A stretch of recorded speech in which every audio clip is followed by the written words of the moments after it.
अस्सलाम वालेकुम। आज अब हमारे यूट्यूब चैनल ITMSS, जिसमें मैं आपका कोच मुईस शेख। अगर आपने अभी तक हमारा चैनल सब्सक्राइब नहीं किया तो अभी सब्सक्राइब करके बेल आइकन ऑल कर दें, ताकि आप हमारी आने वाली किसी भी वीडियो से महरूम न रह सकें। आज का जो टॉपिक है वो बहुत इंपॉर्टेंट है। आज हम आपको एक ऐसा सॉफ्टवेयर इंस्टॉल करके दिखाएंगे जो आपकी सिस्टम की स्पीड को बूस्ट करता है, जंक फाइल हटाता है, क्लीन करता है, डिफ्रैगमेंट करता है, ऑप्टिमाइज़ करता है और पीसी की मुकम्मल प्रॉपर्टीज़ की रिपोर्ट भी आपको देता है। एक बहुत अच्छा सॉफ्टवेयर है जो आपके पीसी लैपटॉप के लिए ज़रूरी है। तो चलें टॉपिक की तरफ आते हैं। व्यूवर्स, ये ऑस लॉजिक बूस्ट स्पीड सेटअप का सॉफ्टवेयर है जो आपको नेट से किसी भी साइट से इजीली मिल जाएगा। आप डाउनलोड कर सकते हैं, कोई मुश्किल नहीं है। या आप इस पर डबल क्लिक करेंगे या आप इसे यस करेंगे, ये यहाँ पर मौजूद है। अभी ये फ्रंट पे आ जाएगा, ये आ गया। ठीक है, एग्री एंड इंस्टॉल डेस्कटॉप पे भी ये खुद ही आ जाएगा। ठीक है, वीडियो थोड़ी लंबी होगी लेकिन काफ़ी इन्फॉर्मेटिव होगी, तो आपने प्रॉपर देखनी है और समझना है, एक एक ऑप्शन समझना है। ठीक है, यहाँ से टिक हटा दीजिए लॉन्च से और ये फिनिश कर दें। आ गया ये डेस्कटॉप पे। अब इसको ओपन कर लें, यस कर लें। अब ये आएगा, एक एक ऑप्शन गौर से दिखिएगा, मैं आपको सही से समझाने वाला हूँ। ठीक है, देखिए व्यूवर्स, अभी हमारे सामने my dashboard, my scanner, my advisor, clean up, optimise, protect, maintain as a question, all tools आ रहा है। ठीक है, कुछ देर में ये ऑप्शन यहाँ तक पहुँचे हुए होंगे कि बाकायदा यहाँ पे एरो की आ जाएगी और आप इसके ज़रिए आगे जाएंगे। इन ऑप्शन के अंदर, एक ही ऑप्शन के अंदर दो दो ऑप्शन आ रहे होंगे। मतलब ये कि जो चीज़ आपको स्कैनर पे मिलेगी वो आपको एडवाइज़र में भी मिल जाएगी। इसी तरह क्लीनअप वाली चीज़ ऑप्टिमाइज पे भी मिल जाएगी। तो ऐसे सॉफ्टवेयर में अक्सर होता है ऐसा कि आपको एक ही ऑप्शन दो तीन जगह पे मिल रहा होता है। ठीक है, इसी तरह यहाँ से भी कुछ ऑप्शन हैं मिल रहे हैं आपको, कुछ यहाँ से भी आपको मिल रहे हैं और यहाँ से भी आपको मिल रहे हैं, और इनके अंदर भी एक ऑप्शन दो दो तीन तीन दफ़ा आ रहा है। ठीक है, और ये जब यहाँ तक लिस्ट चल जाएगी तब भी आपने घबराना नहीं है। जैसा मेरे कंप्यूटर में आ रहा है वैसे ही आपके कंप्यूटर में आएगा, सबके यहाँ एक जैसा आएगा।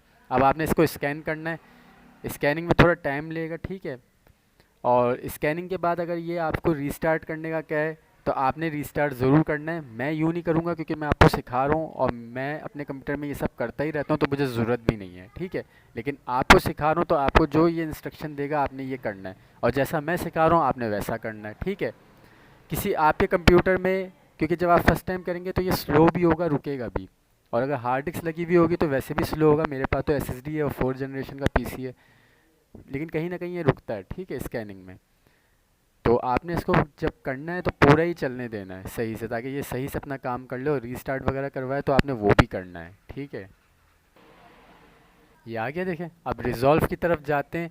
ये क्लोज करवा रहा है तो हमारा गूगल क्रोम क्लोज हो जाएगा, तो हम इग्नोर करेंगे। आपने अगर करना है तो आप क्लोज कर सकते हैं, मैंने इसलिए नहीं किया क्योंकि गूगल क्रोम क्लोज हो जाता। ठीक है, तो जो भी इंस्ट्रक्शन दे उसको पढ़ना है आपने, ये नहीं कि बस कर दिया आपने। ठीक है, ये ओके करना था, हमने ओके कर दिया, हो गया स्कैन। ठीक है, अब हम यहाँ से हट करके स्कैनर पे जाएंगे तो स्कैनर पे हमारे सामने ये, अब यहाँ से हम री स्कैन ऑल भी कर सकते हैं। ठीक है, तो ये स्कैन ऑल, तो यहाँ का प्रोसीजर अलग है। जहाँ जहाँ भी स्कैनिंग होगी आपने प्रॉपर होने देनी है, रोकना नहीं है। ठीक है, और जो ये इंस्ट्रक्शन दे आपको रीस्टार्ट वगैरह की, वो आपने पढ़ के करनी है। लेकिन अगर रीस्टार्ट की दे तो आपने रीस्टार्ट करना है। मुझे दी नहीं क्योंकि मेरे पास ज़रूरत नहीं थी, मैं ये सब करता रहता हूँ। लेकिन अगर देता तब भी मैं रीस्टार्ट यूँ नहीं करता क्योंकि मैं तो आपको सिखा रहा हूँ। ठीक है, तो आपने रीस्टार्ट इसको करना है जब ये आपको इंस्ट्रक्शन दे, तब। नहीं दे तो नहीं करिएगा, जो कि पहली दफ़ा में ये देता है। जो इस सॉफ्टवेयर को चलाते होंगे उनको तो खैर ये नहीं देगा। एक एक ऑप्शन पढ़ के, देख के, समझ के करना है। ठीक है, ये नहीं कि बस आपने ऐसी बगैर देखे यस नो कर दिया। ये हो गया, रिजॉल्व सिलेक्टेड, फिर इग्नोर कर दिया ताकि क्रूम ना हो जाए। ओके कर दिया यहाँ पे। ठीक है, ये हो गया। आप एडवाइज़र पे गए, माय एडवाइज़र पे, तो यहाँ आपने सिस्टम ड्राइव को क्लीन करना है और अनयूज प्रोग्राम को क्लीन अप करना है। अब हर चीज़ को नहीं करना। अब देखें यहाँ पे डीप डिस्क क्लीनर लग गया ना, इससे पहले यहाँ पे सिर्फ ऑल टूल्स तक था ऑप्शन, तो ये भी होता है।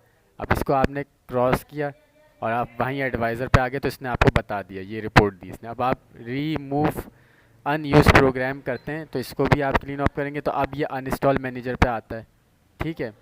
तो ये यहाँ reading the list of uninstall program installed program कर रहा है, ठीक है।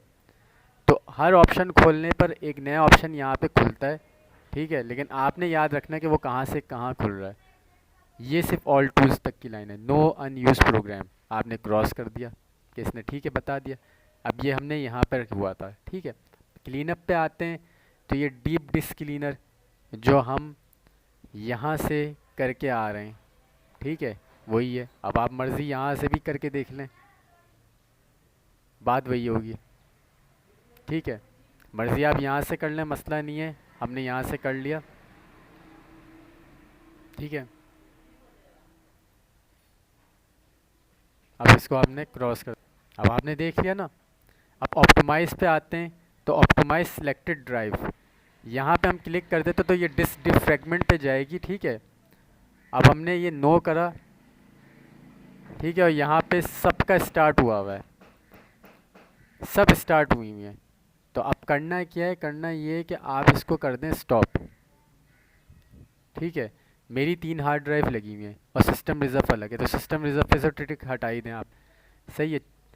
बाकी ये देखें, ये सारी चीज़ें आ रही हैं, तो इसमें से आपने एक करनी है या सब करनी है, ये पहले आपने डिसाइड करना है, ठीक है। मिसाल के तौर पर मैं एक करता हूँ और फिर डिफ्रैक्ट करता हूँ। जितनी ज़्यादा करेंगे उतना ज़्यादा टाइम लगेगा, और टाइम वैसे भी इस काम में लग सकता है, और अगर सब करेंगे तो वैसे ही टाइम लगेगा, जैसे आपके सिस्टम में भी 2-3 हुई तो ये आपने देखना है। आप इसको जब भी चलाएंगे ये स्टार्ट हो जाएगा, ठीक है। लेकिन स्टॉप करके आपने डिसाइड करना है कि आपने सबको करना है, एक को करना है, या कितना करना है। और आप बीच दौरान डिफ्रैगमेंट भी रोक सकते हैं, तो उस दौरान ये अपनी सी रिपोर्ट दे देगा एक, जैसे कि अभी इसने ये रिपोर्ट दिया आपको इस पार्टीशन के बता ले, और यहाँ इंटरप्ट कह दिया क्योंकि आपने 100 तक जाने नहीं दिया इसको, ठीक है। 100 तक जाने में ये टाइम लेगा, ठीक है। चाहे सिस्टम जितना भी फास्ट हो, जितना भी अच्छा हो, ये टाइम लेता है प्रोसीजर, ठीक है। तो ये आपने पूरा होने देना है, कंप्लीट, ठीक है। 100 तक ओवरऑल प्रोग्रेस की 100 तक होने देनी है, ठीक है। फिर आपके सामने यहाँ पे पूरी ये जो लाइन है, अगर ग्रीन है तो सही है, और अगर जैसे रेड ऑरेंज आ जाती हैं ज़्यादा तो फिर मसला है। थोड़ी बहुत का आना मसला नहीं होता, लेकिन ज़्यादा का आना मसला होता है। जैसे कि यहाँ आपको रिमार्क्स मिल रहे हैं, फ्रेगमेंटेड और प्रोसेसिंग, प्रोसेसिंग का निशान है ये ऑरेंज, और ये फ्रेगमेंटेड का निशान आ रहा है रेड, ठीक है। और डिफ्रेगमेंट तो है ब्लू, और ग्रीन है नॉट फ्रेगमेंटेड। तो ग्रीन जितनी ज़्यादा होगी उतना बेहतर है, और ये आपके ऑरेंज और रेड जितनी कम होंगी उतना बेहतर है, ठीक है। तो आपके ऊपर है कि आप इसको पूरा होने दें, ठीक है। और बाकी ये कि 80 से ऊपर हो गई है, 91%। नीचे भी आपने देखना है कि आपका सीपीयू हार्ड ड्राइव कितने फ़ीसद यूज़ हो रही है, यहाँ मेमोरी रैम भी लिखी हुई आएगी, जैसे कि आ गई है लिखी हुई, और ये 100 हो गई है, ठीक है। ये 100 हो गई है फिनिश, और रिज़र्व को भी इसने अपने साथ ही ले लिया है, तो ये भी ठीक है। तो आपने इस तरह से मुकम्मल होने देना है, चाहे जितना भी टाइम लगे आपके पास। तो ये ऑप्टिमाइज़ पे हमें मिला था। अब प्रोटेक्ट पे आते हैं, तो प्रोटेक्ट पे हमारे सामने ये कैटेगरी वगैरह है, ठीक है। तो यहाँ हमने कोई काम नहीं करना। मेंटेन में आते हैं तो परफॉर्मेंस शो डिटेल, इसी तरह स्टेबिलिटी शो डिटेल, तो ये सब है। आज का क्वेश्चन ये भी ऐसा नहीं है। ऑल टूल में ये ऑप्शन हमारे सामने बिल्कुल खुल के सामने आ रहे हैं, वाजे हो रहे हैं। जैसे कंट्रोल पैनल पे आप जब डिटेल पे करते हैं, लिस्ट करते हैं, तो सारे ऑप्शन खुल के आ जाते हैं सामने, ठीक है।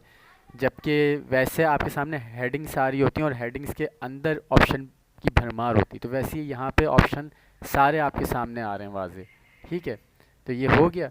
अब इसी तरह यहाँ पे जो ये माई पीसी, इसको ओपन करते हैं तो आपको सिस्टम की सारी डिटेल भी मिलती है, overview, manufacture, model, total RAM 16 GB है इसमें, ठीक है। बिट्स वगैरह के कितनी बिट की विंडो हुई हुई है। जनरल में आते हैं तो आपको विंडोज़ का पता चल रहा है। हार्डवेयर में आते हैं तो ये सीपीयू की प्रॉपर्टीज़ पूरी पता चल रही है, ठीक है। और मदरबोर्ड में आते हैं तो मदरबोर्ड का सब पता चल रहा है, ठीक है। और मेमोरी मॉडल पे रैम का आपको सब कुछ पता चल रहा है, ठीक है। और आपके वीडियो पे ये आपको पता चल रहा है, और स्टोरेज पे आपको ड्राइव्स, हार्ड ड्राइव्स का पता चलेगा जितनी भी आपकी लगी हुई है, 2, 3, 4, सही है। तो क्योंकि इसमें 3 से 4 हैं तो ऐसे, तो ये सब आपके सामने आ रहा है, ठीक है। ये आपको कहाँ मिला, यहाँ मिला। और ऑल माई टूल्स जो हैं वो मिल गया आपको यहाँ से, जहाँ यहाँ ऑल टूल्स वहाँ माई टूल्स। ठीक है, तो जैसा मेरे कंप्यूटर में आ रहा है, जैसे मेरे सामने आ रहा है, वैसे आपके सामने भी आएगा। एक ऑप्शन दो तीन जगह आपको मिल जाएगा, नीचे ऊपर हर जगह आपने ऑप्शन देखने हैं। स्पीड वगैरह आपको यहाँ से भी पता चल रही है सब कुछ। तो ये एक बेहतरीन सॉफ्टवेयर है स्कैनिंग के लिए, बूस्ट स्पीड के लिए, जंक फाइल वगैरह डिलीट करने के लिए, डिस्क डीफ्रैगमेंट के लिए, आज से ऑप्टिमाइज़ के लिए। तो उम्मीद है आपको आज का टॉपिक और वीडियो समझ में आई होगी, पसंद आई होगी। चैनल को ज़रूर सब्सक्राइब करें, वीडियो को लाइक शेयर करें, कमेंट में अपनी कीमती राय ज़रूर दें। ये इस साल की आखिरी वीडियो थी। Thank you so much.